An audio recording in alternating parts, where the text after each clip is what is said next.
বাংলাদেশে কয়েকদিন ধরেই আলোচনা চলছে 500 ও 1000 টাকার নোট বাজার থেকে তুলে নেওয়া হতে পারে। যদি এমন হয় তাহলে প্রথমেই শুরু হবে ব্যাংকে ভিড়, এটিএমে লাইন, বাজারে নগদ অর্থের সংকট। সবচেয়ে বড় ধাক্কা আসতে পারে গ্রামের অর্থনীতিতে। বাংলাদেশের গ্রামীণ অর্থনীতির বড় অংশ এখনও নগদ টাকার উপর নির্ভরশীল। কৃষক ধান বিক্রি করেন নগদে, হাট বাজারে লেনদেন হয় নগদে, অনেক দোকানে এখনও মোবাইল ব্যাংকিং নেই।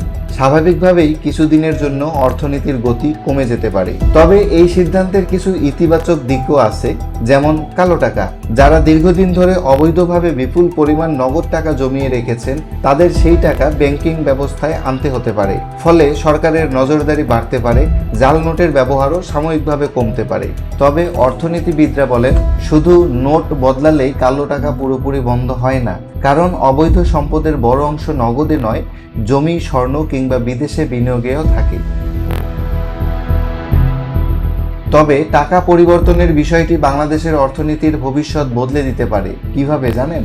যখন নগদ অর্থের সংকট তৈরি হবে, তখন মানুষ বিকল্প পথ খুঁজবে। আর সেই বিকল্প হলো digital payment, mobile banking, card, online transaction. এর ফলে অর্থ প্রবাহ আরও স্বচ্ছ হতে পারে, কর আদায়ও বাড়তে পারে। কিন্তু এখানেই বাংলাদেশের বড় চ্যালেঞ্জ। সব মানুষের স্মার্টফোন নেই, সব এলাকায় ভালো ইন্টারনেটও নেই। অনেকেই এখনও ডিজিটাল লেনদেনে স্বাচ্ছন্দ্য বোধ করেন না। তাই শুধু নোট তুলে নিলেই হবে না, সাথে শক্তিশালী ডিজিটাল অবকাঠামো, সচেতনতা এবং পর্যাপ্ত প্রস্তুতি নিতে হবে।